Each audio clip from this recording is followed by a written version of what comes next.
Hi, I'm Stan Goldstein with Kates-Boylston Publications. As part of our KB on the Road live series, I'm glad to be joined by Gino Merendino, the Chief Gardener for Merendino Cemetery Care. Gino, thank you so much for joining us today. Good to be here today, Stan. Thank you.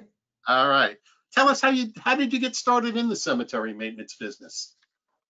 Stan, I was destined to go into this business. Everything I did my entire life led me to this business. And the truth is that most people are brought into the business through somebody who's in the family who, and in this case, it was my uncle, who's a Monsignor, needed a favor. And so we started out as a construction company when my brother finished his vocational school for construction, and I had done landscaping for companies like Pepsi and DuPont and AT&T. And Uncle Tommy, as we affectionately call them, needed a favor. A friend of his took over a cemetery, Father Richard Husted, and I went into that cemetery and I had an epiphany. It wasn't a religious epiphany, but it was an epiphany that I just saw how much the cemetery could improve, and I fell in love with it. And Angelo, my partner and brother of mine, had decided that we would forego all other commercial work, and we would just focus and do great things in cemeteries. And we really, really enjoyed it. I think it really hit home when little Mrs. Garino, a nice little Italian grandma, took me by the arm and she pointed to her husband's monument and she said, "I'm going to be there someday and you better do a good job for me." That's great. In New Jersey, when a little Italian grandma says something, you got to listen, Stan. Oh yeah, fellow Jerseyan right here. Yeah, for sure. What services does Merendino offer to their clients? Well, I mentioned we started out as a construction company, so we have a really robust construction program that focuses on developing cemeteries. We're building a cemetery now, and we also do a lot of cremation gardens. And that's basically from a client's point of view, think of us as like facility management and everything a facility manager would do, but we just specialize in cemeteries. We do caretaking, gardening, burials, cremations, that sort of thing. But we did start out as a construction company, and we do an awful lot of cremation gardens. Okay. And I've discussed this with you before, and I'm always impressed. How many cemeteries do you service, and where are they located? Yeah, it's a little under 100. So we work every place from Maine to Miami, and from the Hamptons in Long Island out to Iowa was our furthest project in the West. Plus we have a mausolino, which is a cremation product that we sell throughout the country. So that's in Washington and California, Texas. But our main, most of our projects are in the Northeast. Right. And how does Merendino ensure efficient and respectful services to their clients? Well, it's a trick, Stan. It's a trick I learned from my dad. My dad, every day, I remember being 10 and watching my dad go through his routine. He would get up from his 3 o'clock nap. He would shave, shower, iron his uniform, and get on his way to work. And I remember one day he was particularly rushed. He liked to get to work early. And I asked him, I said, "Pop," I said, why bother shaving? Why bother ironing your uniform? I mean, you're a janitor. Why do it? And he looked at me very patiently, Stan. I think I would have reacted a little differently, but he looked at me very patiently to teach me a lesson. He said, if I want respect, I got to respect myself first.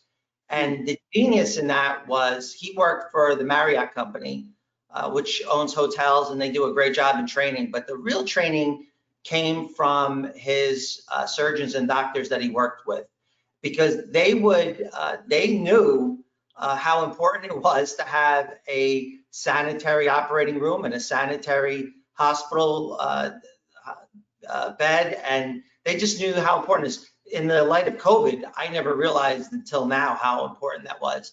So they would constantly compliment him, and they knew that their healing depended on the guy with the mop and the bucket and the broom. And we try to convey that to our staff, that their job is that important. I mean, manicuring the grounds and making sure the grounds are taken care of, and the monuments are the way they're supposed to be, are just so important. The mausoleums as well.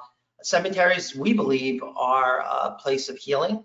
And it really, all the pre-need contracts in the world are not going to make a difference if people are going to be unhappy, or they're not going to go through the healing process of grief coming to our cemeteries. They'll avoid them.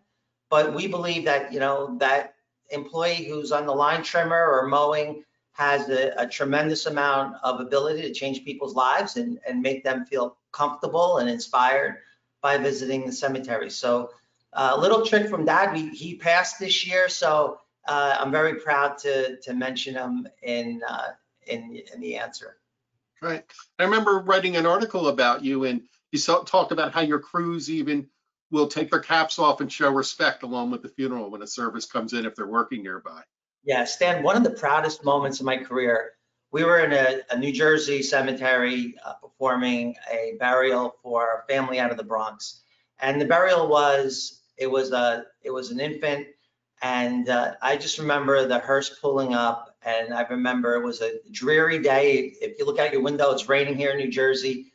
And our men are not required to take their hats off when it's inclement weather. But when it's nice weather, they're supposed to take their hats off and put it on their heart. We mention that every time we see them.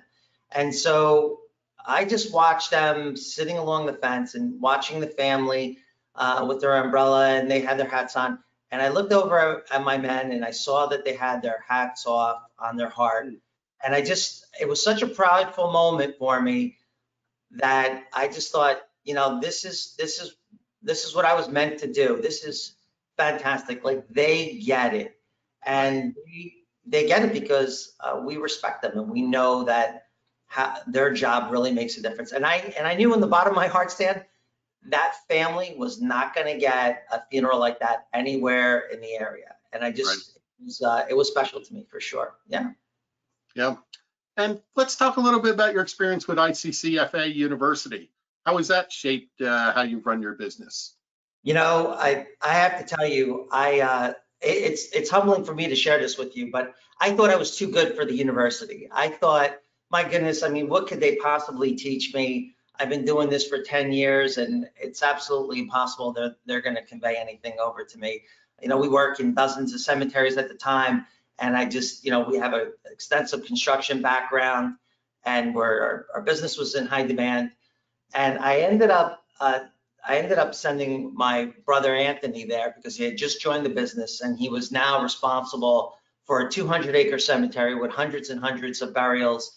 And I needed him trained, and I needed him trained quickly. And I heard such great things about the university. I heard how people would network after going to the university. I heard about how much people had a connection to the professors. The professors there were some of the best minds in the profession.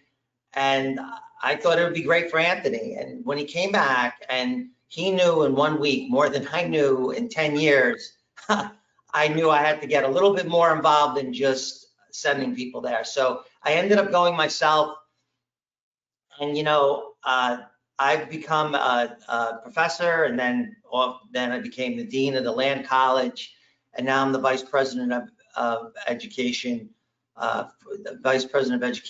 the scholarships that we have for the university. And I got to tell you, son, my experience is the professors there and the deans there do an amazing job top grading. So what they do is we try to keep our professors on a 90% average. If they're not performing, there's a rigorous evaluation of every professor every single year.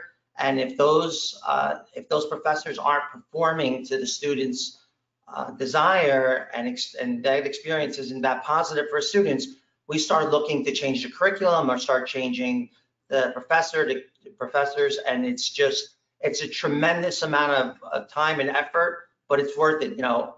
I know how hard it is to be away from the family for an entire week. And so I have a tremendous respect for the time of our students. I want that experience to be amazing for them. So I don't see myself as the vice president of the Education Foundation. I don't see myself as the dean of the land college. I see myself as a lifelong student. And by having that perspective, that experience at the university has been so important to bring the ideas and the thoughts back to my company. And it's really the heart and soul of our company. So if there's a golden thread between our managers and our customers, is that most of us have gone through the education at the university. So very proud of it. And they just do a fantastic job along with the Education Foundation and providing scholarships and educational opportunities for people in our profession.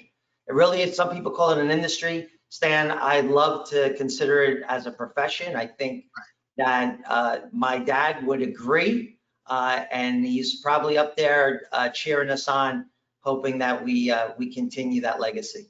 Yeah, I'm sure he's very proud of the work you've been doing. And speaking of that, how may someone get in contact with you or Merendino? So I'll tell you, we have an 800 number, Stan. It's 800-568-3688.